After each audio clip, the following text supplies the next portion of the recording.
पढ़ेंगे। मत्ती रचित सुसमाचार उसका 17 अध्याय 5 अध्याय उसका 17।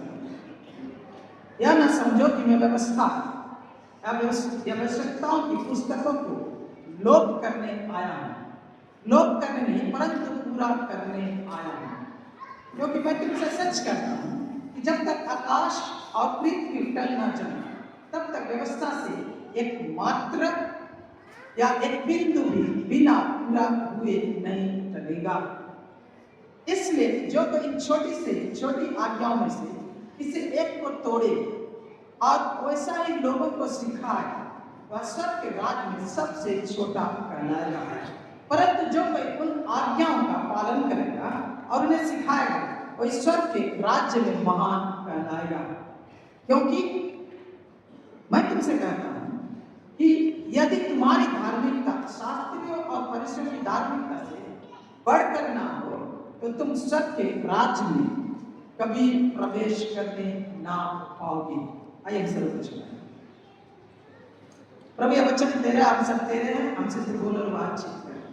इस समय परमेश्वर प्रभु तेरा वचन जो जीवता है, आत्मा भी और जीवन भी है प्रभु, हमसे बोल और बातचीत करें। हमारे हृदय को तेरे चरणों में लेकर आते प्रभु, हर एक कठोरता को हमारे जीवन से दूर कर, पथरीलापन को हमारे जीवन से दूर कर और फटीली झाड़ियां जो तेरे वचन को दबाती हैं उसे तो हमारे जीवन से फाड़ दे।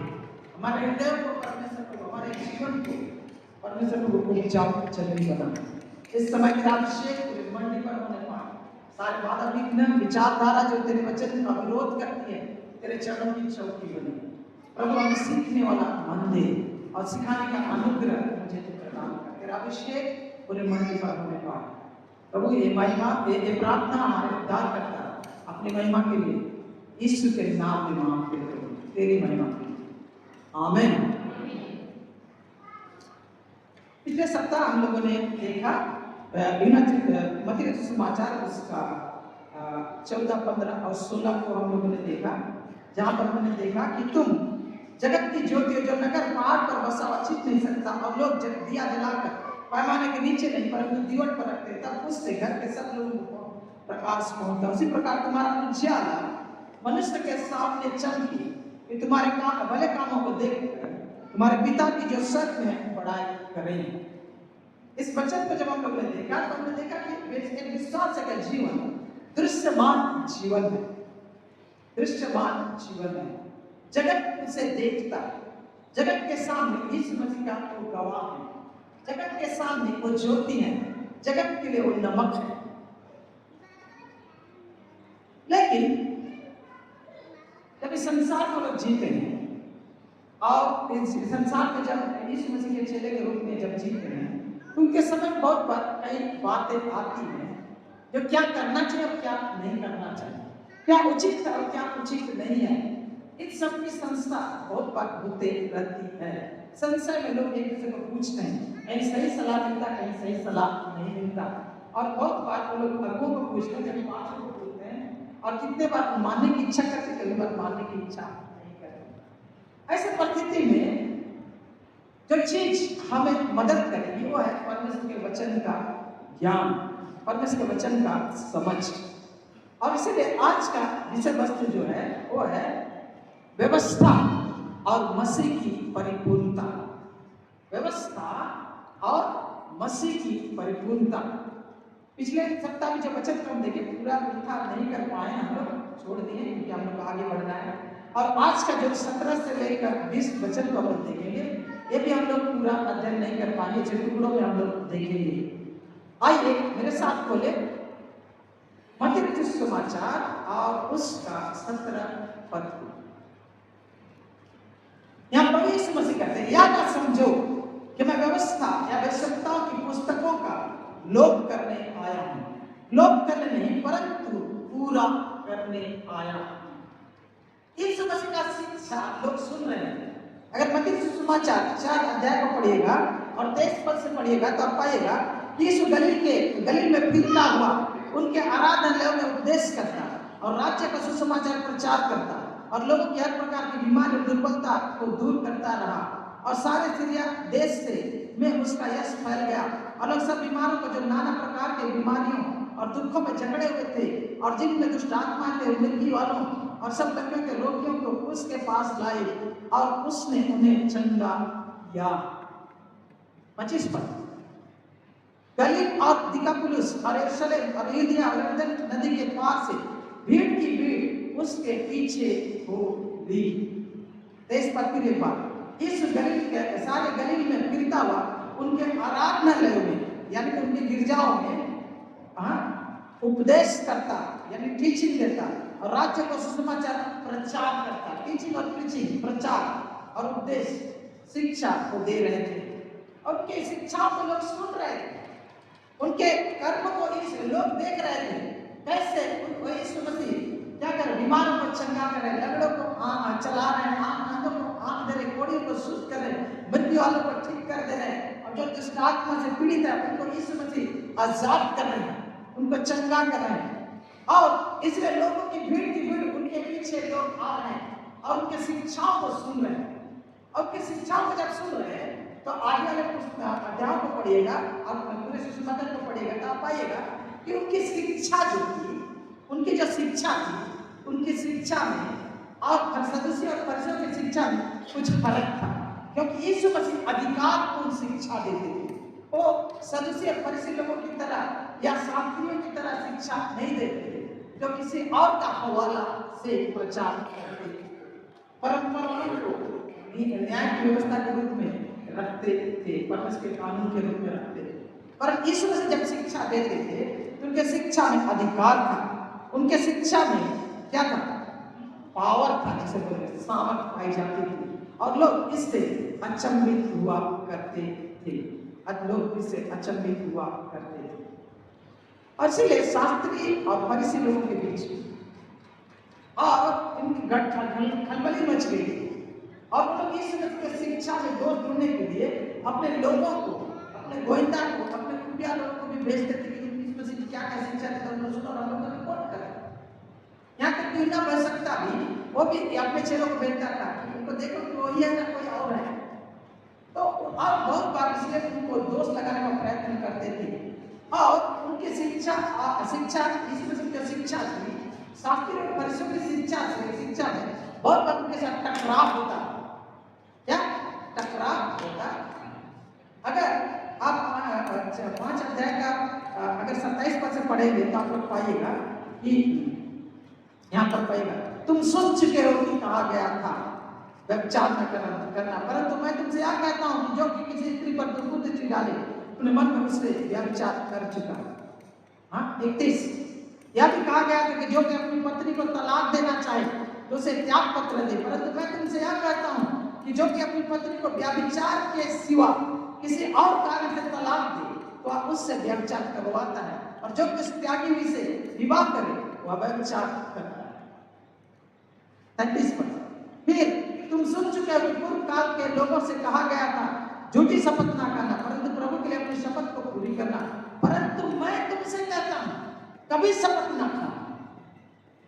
तो यीशु मसीह इस प्रकार से शिक्षा दे रहे हैं, आप उनके शिक्षाओं को देखिएगा तो लोगों के दिमाग में चल रहा है कि यीशु मसीह की शिक्षा तो सामर्थशाली है, अधिकारपूर्ण है, लेकिन हमारे गुरु लोग जो हम लोग इतना दिन से शिक्षा देते हैं, हमारे शास्त्री लोग जो इसके व्यवस्था का वर्णन करते हैं, व्याख्या करते हैं और फरीसी लोग जो नियम और कानून स्थापित करते हैं, जिनके सहारे हम लोग व्यवस्था का पालन करने का प्रयास करते हैं, इनमें कुछ तो टकराव है, कुछ तो विपरीत है, कुछ तो क्या तनाव है। लोगों के मन में एक चल रहा था कि यीशु मसीह किस लिए संसार में आए, क्योंकि अगर वचन को आप पढ़िएगा तो आप पाएगा कि वो लोग मसीह की इंतजार कर रहे थे।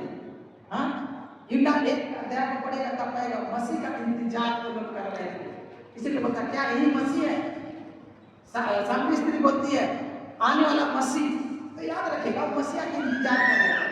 इसलिए जब यूहन्ना भविष्यवक्ता शिक्षा देने लगा तो भीड़ की भीड़ उसके पीछे चल रहे थे और यीशु मसीह जब शिक्षा देने लगे तो अवसर के साथ उनके साथ सामर्थ के काम हो रहे, चिन्ह और चमत्कार हो रहे, तो भीड़ों की भीड़ उनके पीछे आ रही है और उनकी शिक्षा अधिक जोरदार है, लेकिन बहुत ही झकझोर देने वाला भी है।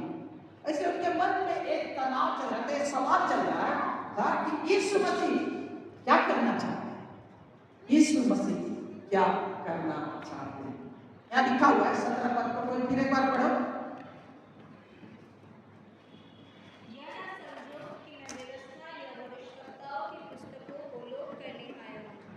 लोप करने नहीं परंतु पूरा करने आया।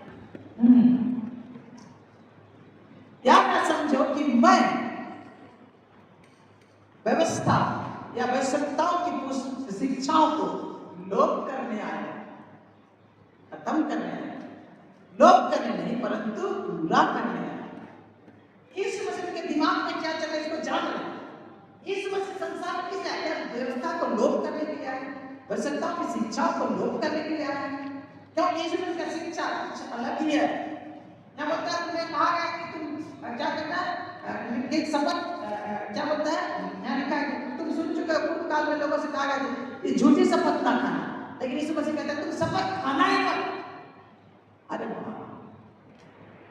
क्या हो, तो इनके दिमाग में चल रहा। अब दूसरी बात एक भी था, गलत धारणा ये थी, इतिहास की पुस्तक को पढ़ेंगे आपको परमेश्वर ने कहा कि मैं एक तुम्हें नया वाचा बांधूंगा, मैं तुम्हें एक नया हृदय दूंगा और तुम्हारे हृदय पर व्यवस्था को मैं लिखूंगा। ये बच्चा वहां पर है, ठीक है।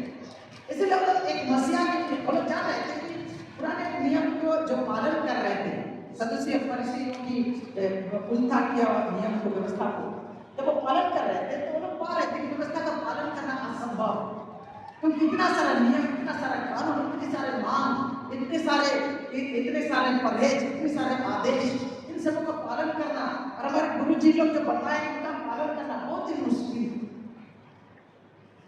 इसीलिए वो व्यवस्था के बोझ से तड़प रहे थे और चाह रहे थे कि व्यवस्था का बोझ हमसे कोई दूर कर दे। और उनके हृदय की ख्वाहिश है कि मसीह जब आएगा ना तो एक पुराना वाचा को नष्ट करके नया वाचा को जब लेकर आएगा ना तो व्यवस्था का सारा बोझ हमसे हट जाएगा और वो लोप कर देगा। ये जो वाचा इसको लोप कर देगा और हमारे लिए नया उपाय को कर देगा, ताकि हम लोग परमेश्वर की आराधना कर सके, परमेश्वर को प्रसन्न कर सके। उनके दिमाग में तरह तरह की बातें थी, धारणाएं थी, लेकिन यीशु की शिक्षा को सुनने के बाद उनके मन में एक सवाल चल रहा था कि क्या यीशु मसीह व्यवस्था को लोप करने आए, आवश्यकताओं की शिक्षा को लोप करने के आए। उनके इस सवाल का जवाब देते हुए यीशु मसीह कहते हैं, या मत समझो कि मैं व्यवस्था आवश्यकताओं की शिक्षा को लोप करने आया, लोप करने नहीं परंतु पूरा करने आए। पहले पूरा अपने उद्देश्य, अपने मकसद, अपने शिक्षा के बुनियादी बात को स्पष्ट करके रखें। इस मसीह व्यवस्था को नष्ट करने नहीं आए, इस मसीह व्यवस्था को पूरा करने के लिए आए हैं।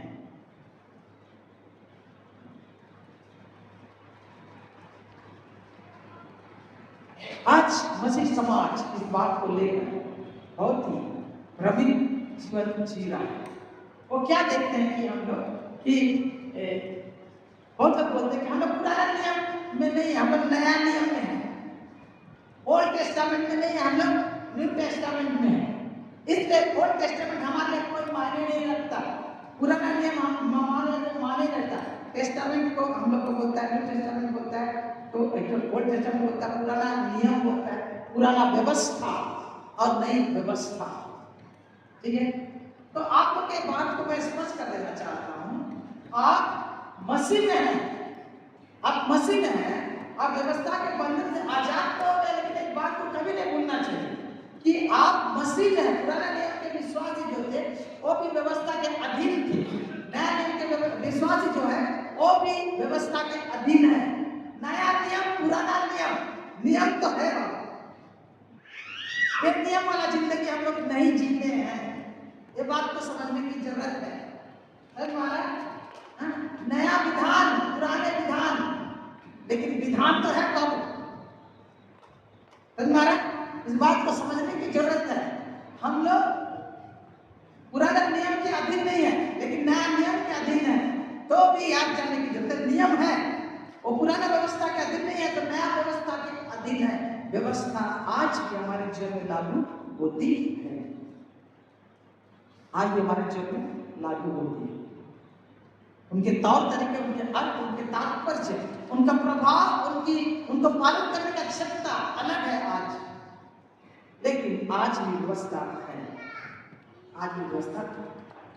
तो जब यीशु मसीह का नया सब्जेक्ट में व्यवस्था या आवश्यकताओं की शिक्षा को लोग कराने आए, तो किसके बारे में बोले? पुराना नियम में जितना शिक्षा था और व्यवस्था जो विशेषकर जब बोला जाता है उसमें कई अर्थ पाए जाते हैं। और आवश्यकताओं की शिक्षा जितने पुराना जो बाइबल में क्या होता है, मतलब माइनर प्रोफेट, मेजर प्रोफेट, ये सब जानते हैं। यशाया, यिर्मयाह, दानियल, और जो एजेकियल, इन सबको बड़ा मेजर प्रॉफिट बोला जाता है। उसके बाद बाकी जो 12 जन है उन लोगों को माइनर प्रॉफिट बोला जाता है। इनकी शिक्षाओं में लोप करने के लिए नहीं आया। पुराने नियम में जो शिक्षा दिया गया है, हम व्यवस्था के उनको मैं लोप करने नहीं, हमें पूरा करने आया है। और इसीलिए जब बाइबल में जब व्यवस्था का उपयोग करता है और जब हम नए नियम में पढ़ते हैं, रोमियो से लेकर पढ़ना शुरू करेंगे तो व्यवस्था व्यवस्था व्यवस्था पाते हैं। प्रेरितों का पुस्तक में भी पाएंगे, मत्ती सुसमाचार, मरकुस, लूका, इस सब में भी पाएंगे। लेकिन प्रेरितों का पुस्तक से व्यवस्था के बारे में थोड़ा आप पाइएगा। लेकिन रोमियो से लेकर जब पढ़ने आरंभ करेंगे पौलुस के 15 वचन में व्यवस्था सब बार बार बार बार आप लोग पाएंगे। जैसे कि होता है, व्यवस्था के द्वारा कोई भी व्यक्ति परमेश्वर के सामने धर्मी नहीं ठहर सकता। यीशु मसीह व्यवस्था का अंत है। यीशु मसीह व्यवस्था को पूरा किया। यीशु मसीह ने व्यवस्था को निरस्त कर दिया। इसे वचनों को आप लोग पढ़ेंगे। व्यवस्था के बारे में हम लोग को धारणा क्या थी पुराने नियम में? जब यीशु मसीह व्यवस्था जब बोल रहे हैं तो लोग क्या समझते थे, इसको पहले समझने की आवश्यकता है। व्यवस्था जिसको इंग्लिश में खाली बोला जाता है, इंग्लिश बात में पढ़ते लॉ, लॉ, लॉ, लॉ की पढ़ाई कर रहा था, कानून की पढ़ाई कर रहा है ना। अब पुराना नियम में जो कानून के जो था वो क्या था, व्यवस्था क्या था, क्या समझाया जाता था। यहूदी लोग जब व्यवस्था शब्द का इस्तेमाल करते थे तो क्या समझते थे, इसको हम लोग को समझने की आवश्यकता है। तब आप जब बाइबल पढ़ेंगे तो आपको बहुत व्यवस्था शब्द जब आएगा तो उसके पृष्ठभूमि को देखते हुए उसके परिच्छेद को अच्छी तरह से अध्ययन करें, तब व्यवस्था का मतलब क्या है समझ जाएंगे। आइए अगर पहले देखें, अगर संकीर्ण अर्थ में अगर देखा जाए, मूल रूप से अगर व्यवस्था शब्द को जब भी व्यवस्था को शब्द का उपयोग किया जाता था पुराना नियम में, यीशु मसीह जब उपयोग कर रहे थे, यीशु मसीह के चेले जब उपयोग कर रहे थे तो इसका अर्थ होता था 10 आज्ञाएं। क्या? 10 आज्ञाएं जो निर्गमन की पुस्तक में पाया जाता है ना। तू मुझे छोड़, दूसरे को ईश्वर करके ना मानना, तू मूर्ति पूजा ना करना, तू परमेश्वर का नाम व्यर्थ ना लेना, तू विश्राम दिन को पवित्र मानना, तू खून ना करना, तू चोरी ना करना, तू व्यभिचार ना करना, तू लालच ना करना, तू झूठी गवाही ना करना, तू माता और पिता का 12 पद में आदर करना। इन तो वचनों का जो 10 आज्ञाएं हैं उससे उनका तात्पर्य है। जब व्यवस्था शब्द को इस्तेमाल किया जाता है मूल रूप पर वो लोग संकीर्ण अर्थ में जब उसको देखते थे तो ये 10 आज्ञाओं को वो लोग समझते। ये जो 10 आज्ञा है, 10 आज्ञा में परमेश्वर के नैतिक मूल बुनियादी नियम वहां पाए जाते हैं और इस 10 आज्ञाओं को पालन करने के लिए बाकी सब आज्ञाओं को बनाया गया है। आज्ञाओं को बनाया गया है। तो पहला अर्थ में व्यवस्था जब सब इस्तेमाल करते थे की जाती थी तो क्या 10 आज्ञा, इसका अर्थ उनके दिमाग में चलता। दूसरा, उसे थोड़ा बढ़ाकर व्यापक रूप में जब उससे उपयोग किया जाता था तो उसका अर्थ होता था मूसा के द्वारा लिखित और प्रथम 5 पुस्तक। कौन कौन सा है? अरे बाबा नहीं जानते, बहुत मुश्किल है।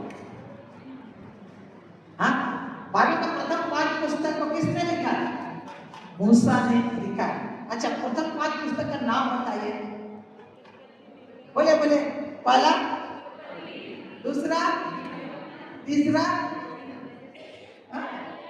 लव्य व्यवस्था। बहुतों का जीव मुड़ जाता, बोलने नहीं सकता। लव्य व्यवस्था, तीसरा, चौथा गिनती, पांचवा व्यवस्था विवरण। व्यवस्था विवरण हिंदी में बहुत अच्छा बोलते हैं ना। व्यवस्था का क्या है? विवरण। बांग्ला में उसको बोलता है द्वितीय विवरण। समझ में आ रहा? समझ में आ रहा? तो यहाँ पर व्यवस्था विवरण बोला जाता है। तो यहाँ पर ये जो पुस्तक है, 5 पुस्तक, इस पुस्तक को मूसा ने लिखा था परमेश्वर के प्रकाश के द्वारा। परमेश्वर ने जो बताया, परमेश्वर उसको जो प्रत्यक्ष रूप से क्या बोलने के लिए बोला, क्या शिक्षा क्या नहीं, और परमेश्वर ने उससे ऐसा प्रकट किया जो किसी और के लिए नहीं किया। परमेश्वर ने मूसा को जब 14वीं सदी में जब उसने प्रकट किया, तो परमेश्वर ने उसे सदियों पहले किस प्रकार संसार की सृष्टि, किस प्रकार परमेश्वर ने नर और नारी को बनाया, किस प्रकार जल बनाया हुआ, इन सब बातों को, अतीत के बातों को भी परमेश्वर ने प्रकट किया, जिसे किसी और आवश्यकता को उसने नहीं बताया, और उन बातों को वहां वर्णन करते हुए लिखता है। उसके बाद मुख्य रूप से इब्राहिम, उनके वंश के जीवनी के बारे में लिखता है, इस्राएल की उत्पत्ति के बारे में बताता है, और इस्राएल किस प्रकार मिस्र से आजाद होकर आया उसके विषय में वहां पर लिखा हुआ है।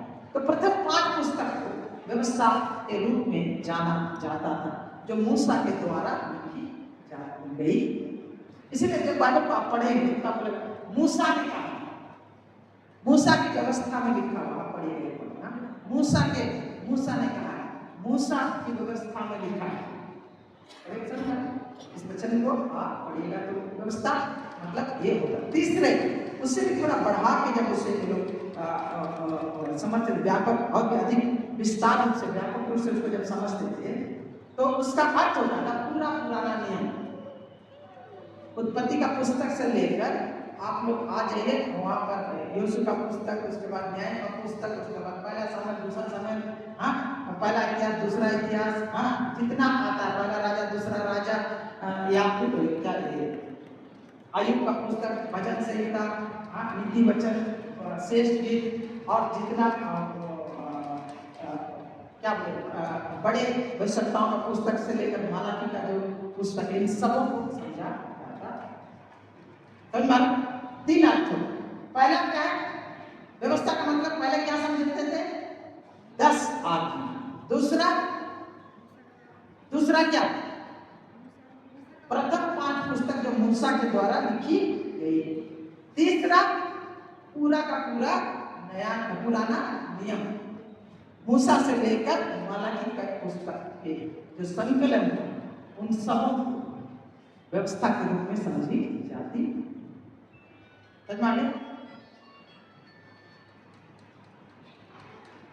लेकिन चौथा और एक उनकी समझ की व्यवस्था करना, उसको समझने की हम लोग को जरूरत है।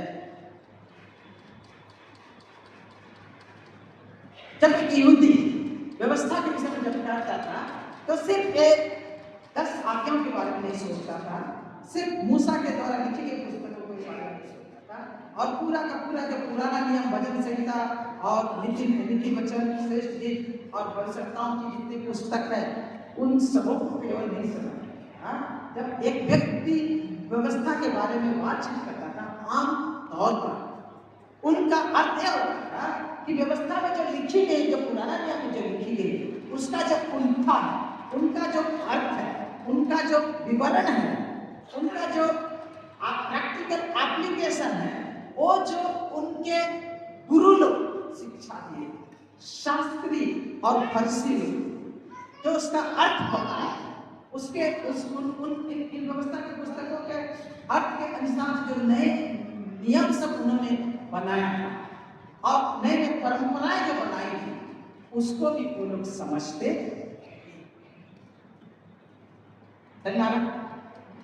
जैसे तू सबके दिन को, विश्राम के दिन को पवित्र जाना है, विश्राम का दिन को के ऊपर ही दर्जन नियम थे। कौन बनाए? शास्त्री लोग और फरीसी लोग। बहुत सारे नियम थे। उस दिन कोई काम ना करना है तो गाना देंगे, बड़ी हंसी लगेगा। कंघी करना भी मना।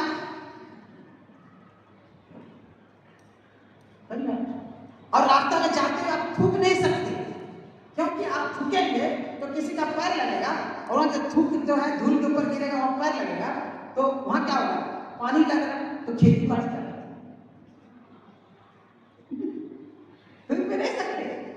बाद सर इतना सारा नियम बना के रखे थे बोलने का नहीं,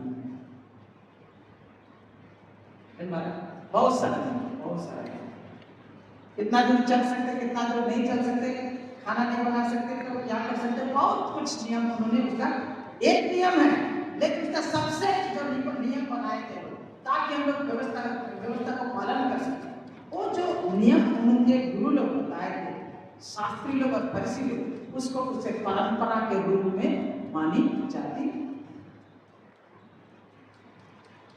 जैसे लिखा हुआ वचन में कि तू अपने माता पिता का आदर करना, लेकिन शास्त्री और फरीसी लोग उनको जो नियम बताए थे कि अगर तुम में से एक माता पिता का सेवा करने के लिए बोला है, उनकी देख रेख करने के लिए बोला है, लेकिन उन्हें एक नया परंपरा बनाया। वो परंपरा क्या था कि तुम जो तुम क्या करो, मंदिर में जाके अच्छा से डोनेशन दे दो, चाहे जमीन आपका टुकड़ा है, संपत्ति का टुकड़ा, चर्च में क्या करो, मंदिर में डोनेशन दे दो। उसके बाद घर में आके बोलो कि आपको जो सेवा करने का मेरा जो जिम्मेदारी था, हाँ, वो कुर्बान हो गया। क्या हो गया?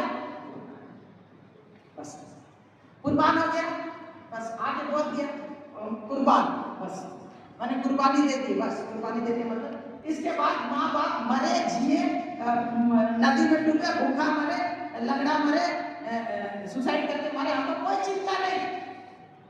हमने अपने माता पिता के प्रति पूरा जिम्मेदारी क्या कर दिया, असर करा। परंपरा थी, परंपरा कुर्बानी दे दिया, चर्च में डोनेशन दे दिया अच्छा से, आप माता पिता की सेवा कर सकते हो। कौन एक नियम बताया, आप समझ रहे हैं? उनके नियम, पुराने नियम को जब हम पढ़ेंगे तो इतने अच्छे नियम हैं, लेकिन नियमों का उल्टा करके, उनका विवरण करके, उनकी व्याख्या करके शास्त्री फरीसी लोगों के जो नए नए छोटे छोटे और भी सबसे नियम जो बनाए थे, उनका बच्चा का नियम जो बनाए थे, ये सब इतना बोझिल हो गया था कि लोगों को मानने के लिए बहुत ही मुश्किल हो रहा था। लेकिन दूसरे अर्थ में देखेंगे तो आप पाइएगा कि परमेश्वर के आज्ञा को पालन करने के लिए वो लोग क्या तरीका ढूंढेंगे, ये करेगा ये मत करेगा, ये करेगा ये करेगा मत करेगा। तो इसमें क्या इंसान को बनाया नियम क्या कर रहा है, वो नियम को पालन करोगे, परमेश्वर का नियम को पालन करने के लिए परमेश्वर इंसानों को बनाया नियम को पालन करो, ये क्या होता है और इनके पालन करने के द्वारा लोगों के अंदर धोखा हो जाता था कि हम परमेश्वर का नियम का पालन कर रहे हैं, हम परमेश्वर का नियम का क्या करें, पालन कर रहे हैं। और परमेश्वर का नियम के एक साइड कर दिया जाता, परंपरा को प्राथमिकता दी जाती है। फिर परमेश्वर की व्यवस्था को, नियम को अलग कर दिया जाता था और क्या कर दिया जाता, परंपरा को प्राथमिकता दिया जाता। इसीलिए जैसे कि यीशु मसीह के चेले जब खाने के लिए बैठे तो हाथ धो के नहीं खाए, पूरा एकदम आगे करने के लिए, क्यों? तो हाथ धो कर नहीं क्या, अशुद्ध हाथ से लोग खाना खा रहे हैं। और खेतों में जाते हुए उनके चेले लोग क्या करें, बालों को लेकर, मतलब दाना जो गेहूं का है उनको लेकर क्या करें, मींच के क्या करें, खा कर रहे। ये तो मना है, सबके दिन में काम करना मना है, लोग क्या कर रहा है, काम कर रहा, खेती बाड़ी का काम कर रहा, मींच के खा रहा तो बोल रहा। इसी प्रकार से बहुत सारे नियम बनाए थे।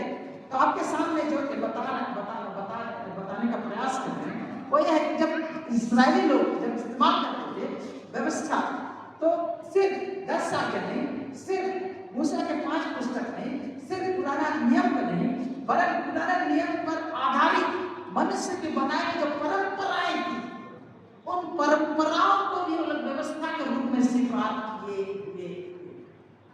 अरे हजारों इंसान के द्वारा बनाए गए नियम और रीति रिवाज क्या बाहरी रूप से धार्मिकता को पूरा करने के लिए लोगों को मदद करती थी, लेकिन अंतर से कुछ भी जिम्मेदारी और सच्चाई नहीं पाई जाती। ये जो परंपराएं परमेश्वर के नियम को क्या करें, आच्छादित कर दिया, ढांक दिया, ओझल कर दिया और लोग परमेश्वर के हृदय के विचार को नहीं समझ सकते। इसीलिए यीशु मसीह आया, लिखा था, कहा गया था कि ये मत करना, लेकिन मैं तुमसे कहता हूं। वहां पर यीशु मसीह क्या कर जो नियम है उसके असली अर्थ, असली उद्देश्य, असली तात्पर्य लोगों के सामने वहां लिखा हुआ था कि तुम व्यभिचार ना करना, लेकिन इसमें बोले तुम अगर बुरे नजर से देखे तो व्यभिचार कर चुके हो, अर्थात हृदय की पवित्रता को परमेश्वर चाहता है। लेकिन यहाँ क्या करना है, कुछ और उस जमाने में तो क्या व्यभिचार बंद करना बोला, बाद में तलाक के बारे में नियम दे दिया। तो अगर कोई रोटी जला दिया तो तलाक दे दिया, पसंद नहीं आया तो तलाक दे, मतलब कोई भी बहाना नहीं, तलाक देने एकदम आसान हो गया। छोटा से छोटा बात के लिए तलाक दे दिया जाए। तो इस प्रकार से बहुत सारे परंपराएं थी, और इन परंपराओं को भी वो लोग क्या समझते थे, क्या समझते थे, व्यवस्था के रूप में समझते। इसलिए यीशु मसीह जब आए उन्होंने कहा, मैं या ना समझो, तुम लोग समझ रहे हो, क्या समझ रहे हो, मैं व्यवस्था का लोप करने आया, व्यवस्था की शिक्षा का लोप करने आया, या आवश्यकताओं की शिक्षाओं का लोप करने आया? नहीं, मैं लोप करने नहीं आया, पर पूरा करने आया हूं। मैं क्या करने आया हूं? पूरा करने आया। लोप करना जो शब्द होता है, ध्यान से सुनिएगा, लोप करना जो शब्द इलाही भाषा में उसका जो अर्थ है, वो जो शब्द है वो कातालुओ है, ठीक है। कातालुओ जो शब्द है लोप करने का, उसका मतलब होता है पूरी तरह खोल देना, ढीला कर देना, तोड़ देना या विघटित करना। लेकिन भिन्न भिन्न संदर्भ में जब उसको उपयोग किया जाता था, भिन्न भिन्न वाक्यों के साथ, अर्थों के साथ जब उसको उपयोग किया जाता था, इसका एक अर्थ होता था, लोप करने का मतलब होता था ढा देना, ढा देना, जैसे बिल्डिंग ढा देना, घर को ढा देना, किसी भवन के संरचना को पूरा पूरा गिरा देना।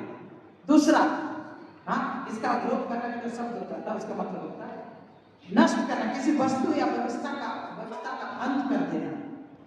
तीसरा होता था किसी नियम, व्यवस्था या अधिकार को समाप्त कर देना, क्या कर देना? समाप्त कर देना।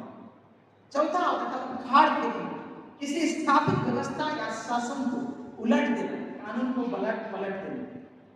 पांचवा इसका अर्थ होता था किसी बात को निष्प्रभावी या निष्फल बना देना, व्यर्थ कर देना। छठवां अर्थ होता था इसका किसी संगठन या समूह या व्यवस्था को क्या करना? तोड़ देना, विघटित कर देना। सातवां अर्थ होता था रात के लिए ठहरना, डेरा डालना, कुछ संगठनों में ठहरना या अतिथि ग्रहण करना होता।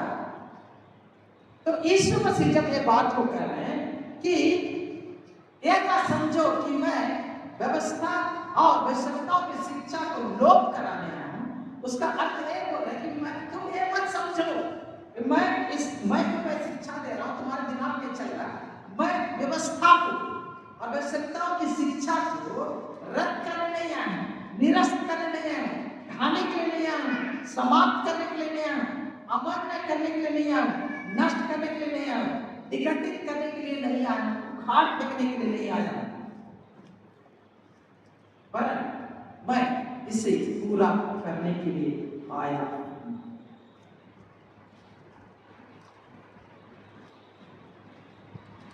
पूरा करने के लिए, नष्ट करने के लिए आया, क्या? पूरा करने के लिए आया। तो इस वचन को जब हम पढ़ते हैं तो कभी किसी जो वचन को पढ़े ना, हम लोग का दिमाग में चल रहा है क्या इसमें से किस लिए आया, मेरे साथ कोई पढ़ेगा, इसको बाद में कभी समझाऊंगा मैं, लेकिन आज खाली पढ़ के खड़े होकर किसी 2 का 15 पढ़ेगा और अपने शरीर में बैर अर्थात वो व्यवस्था जिसकी आज्ञा है, हाँ विधियों की रीति पढ़ती, हाँ मिटा दिया, क्या किया? मिटा दिया कि दोनों से अपने में एक नया मनुष्य उत्पन्न करने मेल करा। हाँ, यहाँ पर लिखा है कि व्यवस्था में क्या किया? मिटा दिया, लोप कर दिया। यहाँ वो शब्द अलग शब्द है और हमको समझना है, इसी वजह से व्यवस्था को मिटा दिया। वहां पर क्या है, इसका अर्थ क्या है? ये कभी बाइबल अपने आप को खंडित नहीं करना, हमारी समझ, लेकिन आज मैं आप लोगों को बताना चाहता हूँ ये है कि इस व्यवस्था को लोप करने के लिए नहीं आया, इसमें से साफ साफ कर दिया। तो किस लिए आए? पूरा करने के लिए आए। पूरा, अगर खंडित करने के लिए है, नष्ट करने के लिए है, तो क्या करने के लिए है? पूरा करने के लिए है। यहाँ जो पूरा शब्द लिखा गया है उसका अर्थ होता है, प्लेरुओ जो शब्द है उसका मतलब था भर देना, किसी पात्र को, स्थान या वस्तु को पूरा पूरा भर देना। दूसरा अर्थ था पूर्ण करना, किसी प्रतिज्ञा को, भविष्यवाणी को या उद्देश्य को पूरा करना। तीसरा अर्थ होता है संपन्न करना, किसी कार्य या योजना को सफलतापूर्वक पूरा करना, संपूर्ण करना, जो अधूरा है उसे पूर्ण अवस्था तक पहुंचाना। और पांचवा अर्थ होता था पूरा कर देना, अर्थात किसी कार्य या समय अवधि का अंत तक निर्वाह करना, पूरा अंत तक उसका क्या करना? निर्वाह करना। सातवां अर्थ उसका हुआ करता था किसी भविष्यवाणी या प्रतिज्ञा को वास्तविक घटना के द्वारा सत्य सिद्ध करना, सत्य सिद्ध करना। सातवां उसका अर्थ होता है किसी वस्तु को उसके उचित उद्देश्य या सर्वोच्च अवस्था तक पहुंचाना, परिपूर्ण करना। आठवां उसका अर्थ होता था पूरा पूरा उसका उपलब्ध कराना, किसी आवश्यकता की पूर्ति कराना। यीशु मसीह जब कह रहे हैं कि क्या ना समझो कि मैं व्यवस्था और आवश्यकताओं की शिक्षा को लोप करने आया हूं, उनकी शिक्षा को लोप करने नहीं, वरन उन्हें मैं क्या करने आया हूं? पूर्ण करने के लिए आया हूं, परिपूर्ण करने के लिए आया हूं, उद्देश्य को पूरा करने के लिए आया हूं, उसके वास्तविक अर्थ को प्रकट करने के लिए आया हूं, भविष्यवाणियों को मैं सिद्ध करने के लिए आया हूं, मैं उसके सभी मांगों को पूरा करने के लिए आया हूं। मैं लोप करने नहीं, मैं पूरा करने के लिए आया हूं, परिपूर्ण करने के लिए आया हूं, सिद्ध, सत्य को सिद्ध करने के लिए आया हूं, संपूर्णता तक पहुंचाने के लिए आया हूं। क्यों मालूम है? क्योंकि तुम उसे पूरा नहीं कर सकते। धन्यवाद। यहाँ पर यीशु मसीह इस प्रकार नहीं कर रहे, लेकिन उनकी शिक्षाओं का पढ़ेगा, व्यवस्था पूरा बाइबल को पढ़ेगा तो समझ जाएगा। क्योंकि इंसान इसे पूरा नहीं कर सकता, इसलिए हर एक इंसान व्यवस्था को तोड़ा है, उनके व्यवस्था के कानून को अमान्य किया है, इसलिए हर एक इंसान पापी है और पाप की मंजूरी और हर एक व्यक्ति नरक में जाने वाला है, क्योंकि व्यवस्था के मांग को पूरा नहीं कर सकता। और जैसा कि रोमियो की पुस्तक में 4 अध्याय में पाएंगे कि कोई भी व्यक्ति व्यवस्था के पालन के द्वारा, व्यवस्था के द्वारा परमेश्वर के सामने धर्मी नहीं कर सकता, क्योंकि परमेश्वर के इतने नियम और कानून है, इनको पूरा करना मनुष्य के लिए असंभव है। तुम उसे परिपूर्ण नहीं कर सकते। देखिए, मैं परिपूर्ण करने के लिए आया,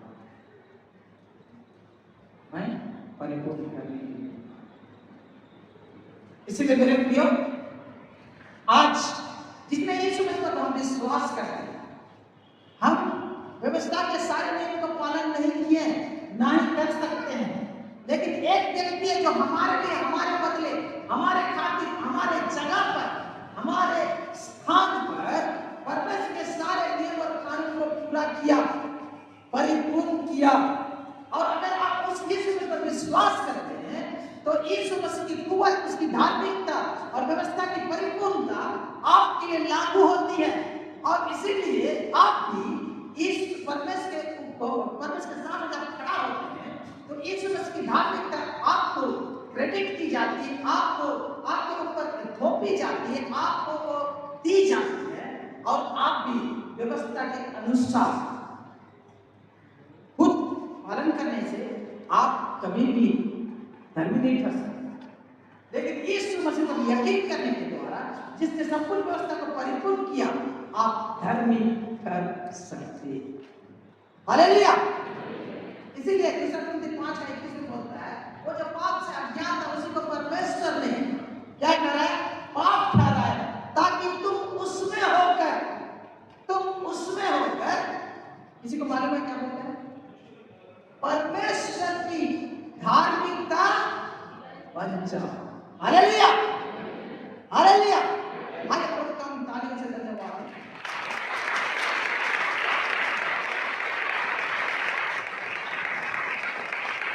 हालेलुया, धन्यवाद।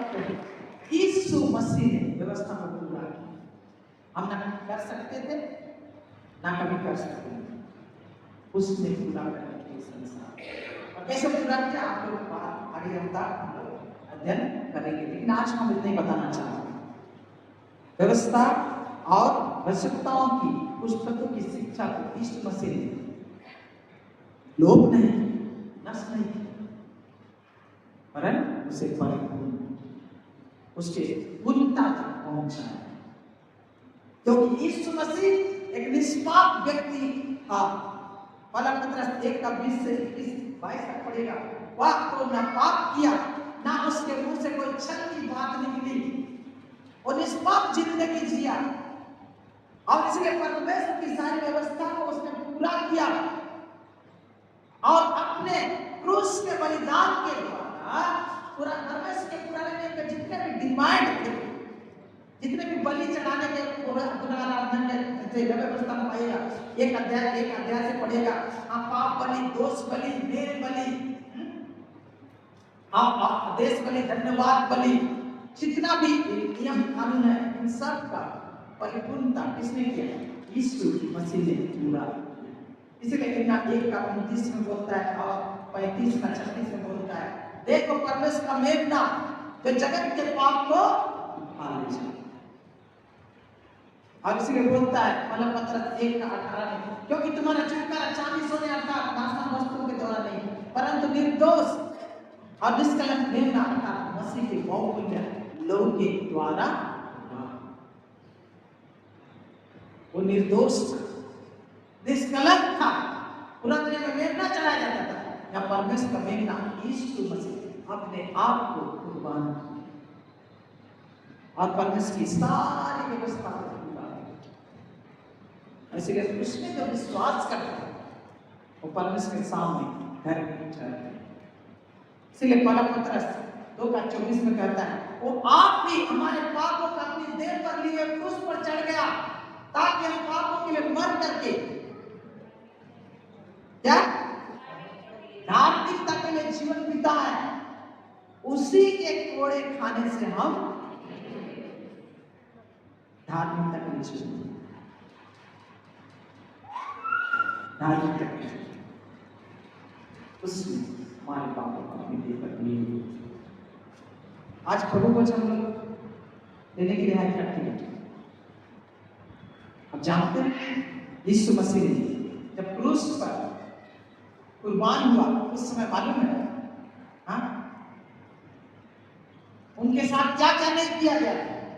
लेकिन यीशु मसीह का अंतिम बात को आप लोग देखेंगे बात आइए, उन्हें प्यास लगी तो उसने कहा मैं प्यासा हूं। तो क्या किया? किसी ने दौड़ लगाया, सिरका स्पंज में सिरका लगा के हाँ छुपा से उनको क्या किया साया, और उसने चट कर पीना ना चाहिए। और अंत में से क्या बोलता है? हाँ टेटेलेस्टाई, क्या हुआ? पूरा वाह। क्या बोला? क्रूस पर क्या बोला?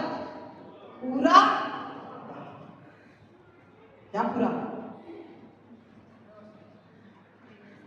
मेरा उद्धार का काम, मेरा उद्धार, आपका उद्धार। लेकिन परमेश्वर की सारे नाम को, सारे व्यवस्था को यीशु मसीह ने मेरे लिए, तेरे लिए, आपके लिए क्या किया? संपूर्ण किया। सिर्फ हमारे उद्धार का काम को पूरा नहीं किया, वरन परमेश्वर के सारे कामों को पूरा किया। और इसलिए उस क्रूस पर चढ़ाए हुए यीशु पर जो भी विश्वास करते हैं, उन्हें यकीन लाते हैं, और जो उसे अपना प्रभु और उद्धारकर्ता के रूप में स्वीकार करते हैं, उनके लिए इब्रानी का पुस्तक 10 में बोलता है कि उनका वो पूरा पूरा उद्धार कर सकता है। हालेलुया। हमारा अधूरा नहीं, पूरा पूरा उद्धार कर सकता है, क्योंकि उसने परमेश्वर के सारे मानवों को उद्धार किया। और यीशु मसीह कहते हैं देखो मैं व्यवस्था का और आवश्यकताओं की शिक्षाओं का लोप करने नहीं, परंतु उनका क्या करने आया हूं? उनको क्या करने आया हूं? क्या करना है? पूरा करने आया। 7 अध्याय का 23, 24, 25 पढ़ूंगा मैं इब्रानी का पुस्तक, पूरा वचन याद नहीं है इसलिए वो तो बहुत बड़ी संख्या में याजक बनते आए। और इसका कारण यह था कि मृत्यु उन्हें रहने नहीं देती थी, पर युगानुयुग रहता है। इस कारण उसका याजक पद अटल है। 25 पद पर खड़े होकर ऊंची आवाज में पढ़ दें।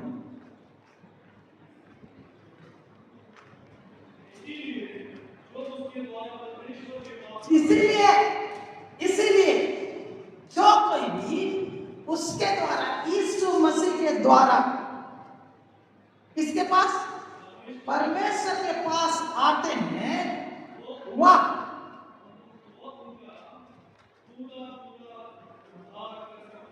Hallelujah hallelujah. आइए कैसे ताली बजाएं। धन्यवाद। यीशु मसीह के द्वारा जो कभी परमेश्वर के पास आते हैं, उनका 10%, 20%, 50%, 90%, 99% नहीं, पूरा उद्धार कर सकते हैं। हालेलुया।